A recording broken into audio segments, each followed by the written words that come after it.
NCC को हम इस चीज से जोड़ें कि एनसीसी बेसिकली एक डिसिप्लिन्ड नागरिक डेवलप करने वाली संस्था है। वो पीटी परेड नहीं कराती, वो शारीरिक डिसिप्लिन डेवलप करती है। सब तरह के लोगों को जोड़ा गया है ताकि समाज के हर एक सेक्शन का फीडबैक एनसीसी के सुधार के लिए आ सके। बिहार के युवा चेहरे ऋतुराज सिन्हा हमारे साथ हैं। के कंधों पर एक बड़ी जो जिम्मेदारी है वो सौंपी गई है। 15 सदस्यों की एक टीम बनाई गई है जो एनसीसी को सशक्त करेगी। एक बड़ी जिम्मेदारी, एक युवा कंधा, कितना बड़ा दारोमदार होगा। देखिए, सबसे पहले तो भारत एक युवाओं का देश है और भारत में भी अन्य राज्यों की तुलना में बिहार में युवाओं की संख्या सर्वाधिक है। तो युवाओं के विषय को लेके मुझे माननीय प्रधानमंत्री जी ने, माननीय रक्षा मंत्री जी ने एक अवसर जो दिया है, उसके लिए सर्वप्रथम तो उनका बहुत धन्यवाद करूंगा कि मुझे इस योग्य पाया उन्होंने।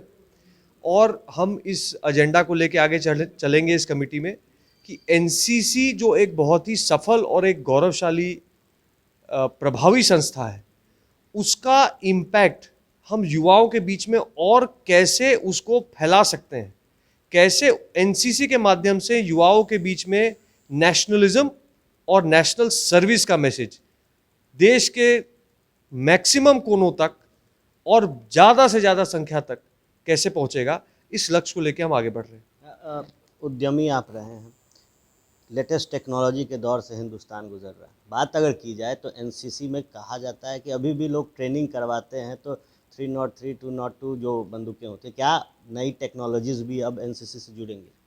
देखिए, एनसीसी में बहुत सारी नई चीज़ें ऐसी जुड़ी हैं जो शायद सबके ध्यान में नहीं है। तो एक तो वो चीज़ें हम सामने रखेंगे, लेकिन एक दूसरी बात मैं आपके सामने रहूँगा कि एनसीसी को सिर्फ फायरिंग रेंज और बंदूक चलाना और ये सब से ना जोड़ें। एनसीसी को हम इस चीज़ से जोड़ें कि एनसीसी बेसिकली एक डिसिप्लिन्ड नागरिक डेवलप करने वाली संस्था है।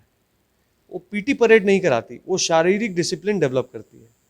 वो ऑर्डर और बाकी सारे कार्यकलाप नहीं कराती, वो मेंटली लोगों को, युवाओं को डिसिप्लिन करती है, एक जिम्मेदारी की ओर बढ़ाती है, नेशन के प्रति, परिवार के प्रति जो अपना दायित्व है उसके लिए जागरूक करती है। एक ऐसी संस्था है जो युवा पीढ़ी को दिशा दिखाने का काम करती है। ऋतुराज जी, इस बिहार में देखा गया है कि कई जो युवा हैं वो सुबह सुबह आर्मी, नेवी, एयरफोर्स, जो पैरामिलिट्रीज हैं उनकी तैयारी करते हैं।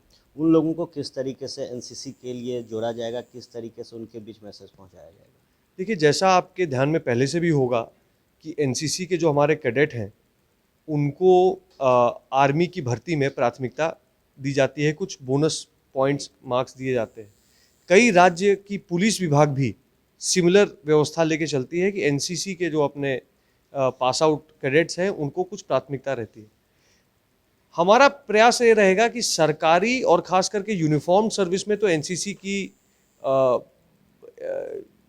के अलाइनमेंट को बढ़ाया ही जाए, लेकिन साथ में जो प्राइवेट सेक्टर है उसमें कैसे एनसीसी के हमारे कैडेट्स को प्राथमिकता मिले, कैसे एनसीसी के लोगों को उसमें प्रोत्साहन दिया जाए, तो उसको भी हम एक एजेंडा लेके चल रहे हैं। एक आखिरी सवाल लेंगे।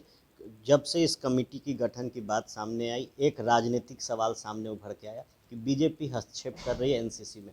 क्या कहेंगे, किस तरीके से ये सदस्य जो हैं काम करेंगे, और इसको लोग जो पॉलिटिकल एंगल दे रहे हैं उस पर क्या बात है? देखिए, इसमें कोई पॉलिटिकल एंगल बिल्कुल लेने की ज़रूरत नहीं है, क्योंकि आप कमेटी की अगर संरचना देखेंगे तो उसमें सांसद भी हैं, पर उसमें वाइस चांसलर भी अलग अलग यूनिवर्सिटी के हैं, उसमें महेंद्र सिंह धोनी जी जैसे स्पोर्ट्समैन भी हैं, तो उसमें उद्योग जगत में आनंद महिंद्रा जैसे लोग भी हैं, उसमें आर्मी के जनरल भी हैं रिटायर्ड, तो उसमें अन्य सामाजिक एनजीओ संस्था के लोग भी जुड़े हुए हैं। तो इसमें कोई पॉलिटिकल स्वरूप इसका है ही नहीं। पर हाँ, ये ज़रूर है कि समाज के हर एक तबके के, हर एक वॉक ऑफ लाइफ जिसको अंग्रेजी में बोलते हैं, सब तरह के लोगों को जोड़ा गया है ताकि समाज के हर एक सेक्शन का फीडबैक एनसीसी के सुधार के लिए आ सके। बड़ी जिम्मेदारी मिली है, पीएम मोदी ने भरोसा जताया है, डिफेंस मिनिस्ट्री ने भरोसा जताया है, कितना सशक्त होगा एनसीसी? देखिए, एनसीसी जैसे मैंने आपको बताया 19,000 स्कूल और कॉलेजों में अभी भी चल रहा है।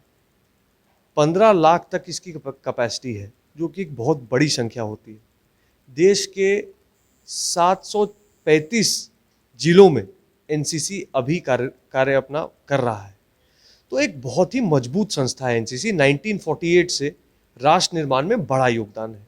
अब देखना यह है कि जो नया भारत, न्यू इंडिया, जो एस्पिरेशनल इंडिया की हम बात करते हैं, जो इंडिया कभी $3 ट्रिलियन से $5 ट्रिलियन की इकॉनमी बनेगा, जो इंडिया जिसकी पर कैपिटा इनकम कभी 5 लाख रुपए प्रति नागरिक तक पहुंच सकती है, एक ऐसा इंडिया जो ग्लोबल सुपर पावर बनेगा, ऐसे इंडिया की कल्पना में एनसीसी का और क्या योगदान बन सकता है, ये हम इस सोच के साथ आगे बढ़ रहे हैं।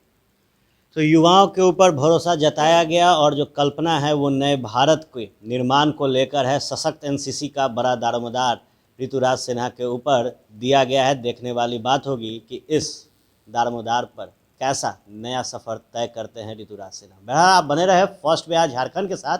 खबरों का सिलसिला यूं ही चलता रहे।